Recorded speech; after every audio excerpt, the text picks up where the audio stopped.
why should I open a Binance Bahrain account versus a Binance.com account? The main differences are the Binance Bahrain account is regulated by the CBB, while the global one is not. The other benefit is that Binance Bahrain offers you direct banking channels. .com does not, which means that you can deposit, withdraw in Bahraini dinars. The third difference is that we have curated coins and products versus .com, which has the full range of products and services. How do I sign up? So this is something that keeps coming up. A lot of people who are trying to sign up on Binance.Bahrain are finding it a little bit complicated. So we thought, let's take people through this verification process, explain it, talk about the differences, and hopefully make it easier for everyone. So how do I sign up? So everyone here is a Binance user. At least I hope so. So if you're an existing .com user, the main thing to keep in mind is that you need to register a new email address. Everything else can stay the same. You can use the same documentation, the same phone number, but you do need to register a new email address. So sign up, register a new email, and then we jump into the verification process. And this is where it gets a bit different than the .com process. Given that we're a regulated entity, we require more documentation. That's what the CBB requires from us. So first things first, obviously your location. It might say banking options, but the most important thing here is to click yes. If you click no, then you will be directed into the .com flow again. So you have to click yes to enable those banking channel options, and that's when you will become a Bahrain entity user. Just going back a little bit, you will then have two accounts. You will still have your .com account that will not be affected in any way. You will have an additional new account on the Binance Bahrain entity. Then we go into the actual documentation, right? So we need, as per the CBB requirements, you have to upload a picture of your passport.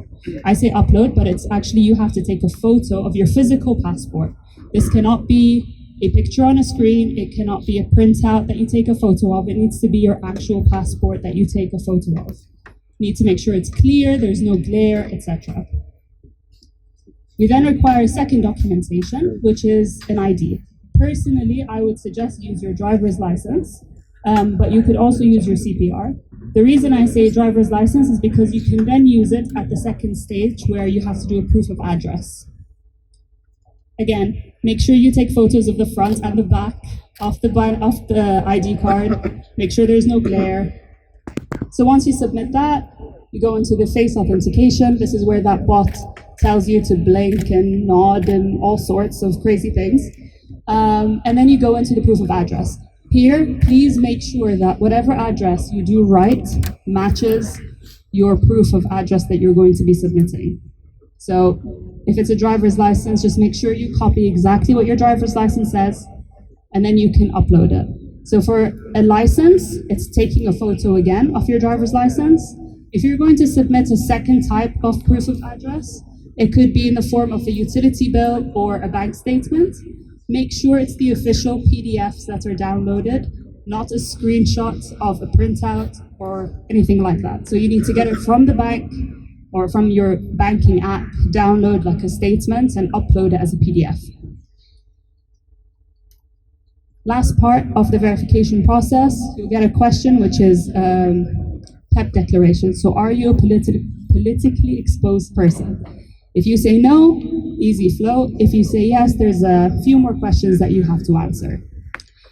Then the source of wealth declaration, these are just simple questions, source of income, things like that you can just answer, submit.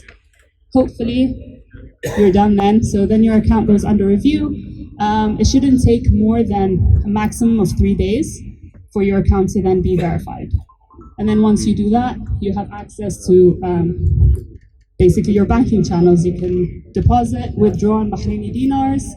And yeah, so hopefully, I'm hoping this was helpful. So hoping everyone here is going to sign up and have a Bahraini account as well. The second part I wanted to talk about today was Binance Academy. I've mentioned this in previous meetups. I don't know if a lot of you were there, but Binance Academy was founded in 2018. It has over 390 different articles in 25 plus languages. It is a website that basically has anything you can imagine, all types of information, blogs, all sorts, for anyone who wants to learn anything about crypto. One of the new things that has just been announced by Binance Academy is the crash courses. So these are now available online that everyone can do at their own pace. These are really good introductory classes. I'm not saying you should do them in the same order, but that's how I did it personally. These are not official certifications, these are just good to have and just a form of information and learning. So there's two trains, there's the crypto fundamental part, and then there's the introduction to trading. You can do whichever one you want at your own pace, how you like, basically. This is something that is going to be ready by the end of Q1. This is an actual certification that's going to be offered by Binance. Again, this will be an online self-learning type certificate, but there's an assessment in the end and you'll get an NFT certificate by the end of it, an official one from Binance. Again, there's only two at the moment. There's the BNB chain developer and the cryptocurrency trader. So those will be ready by sometime in Q1, probably by the end. Are there any students here? Okay, the one person, two, three, okay. There's something that I wanted to mention, which is the Student Ambassador Program. If you're not a student, but you know students who might be interested, this is something that basically students can apply for. And there's a lot of benefits that come from it. You become an ambassador for Binance at your university, at your school, where you can take those crash courses and basically give them out as I would. There isn't. No, like older kids. So these are the benefits, right? So they get exclusive invites to events, networking and mentorship opportunities, exclusive swag and merchandise for student ambassadors, internships and job opportunities, and then Web3 training and certificates. So if anyone is ever interested, you can scan that, or you can just type it into Google, really, Binance Student Ambassador, and you'll get that link, you submit, there's criteria, there might be an interview or two in order to be a part of it, but it's available. Questions you asked us. So we just thought we'd answer a few of the questions that we got during registration. We picked a few of them, some of the repetitive ones at least. So we'll try and answer them the best that we can. Why do I need a new email and new phone number to start using Binance.Bahrain? You don't actually need a new phone number, you do need a new email. The reason is, in order for us to be able to differentiate between the Bahrain entity users and the .com entity users, based on regulation, that's the way that we can segregate. So we thought it would be better to use a new email rather than a new phone number. How do I get the Binance card in Bahrain? Take it. So Binance card virtually is now actually available for Bahrain. The physical card hopefully will be ready by end of Q1. So then basically anyone can apply. We're in the midst of testing at the moment. Can we use P2P in Binance Bahrain account? No. Like I said earlier, there's a few regulated products that we have on our platform. There's a few things that we don't have that are not regulated, which includes P2P and derivatives, but hopefully some things will change. I'm not sure about P2P. What's our Binance educational events? So Binance educational events are events that we hold at universities. So we'll do small sessions similar to the crash courses that I mentioned earlier. We'll go to different universities. We'll have just educational sessions with them as often as we can. Can you please make a group chat for all the people that trade?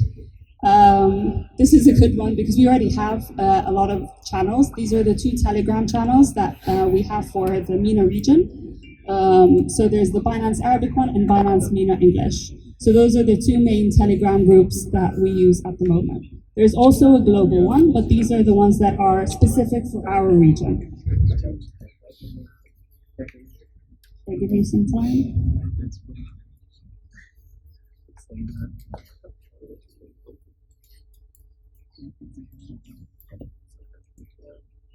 All right, the fun part. So if you want to win some prizes, what we're doing today is we're going to randomly pick a few names from the people who submit one or both of these things today. So first one is follow us and tweet about the events using the hashtag Binance Meetup Bahrain on Twitter. And then that's, or any social channel really. And that's our handle. If you scan the code at the top, it will lead you to a form. If you fill that, you need to put in the link of the social post, and then we'll do a random draw for some gifts. The second one, which I think is the most important, is the feedback form. This will basically just tell us what we're doing well, what we're not doing well enough. We're always looking at our users, what they're interested in, how we've done, and how we can be better. So please help us. You can scan this using your Binance app because you need to be logged in, and submit the survey. It will really help. So I'll leave this on for the next 10 minutes. Take your time. We'll do a random pick later. And that's that for now. I would like to ask everyone, if you don't mind, I'd love to take a group photo with everyone who's here. Yeah? Should we? Yeah? So I don't know how you want to do it. On the stage?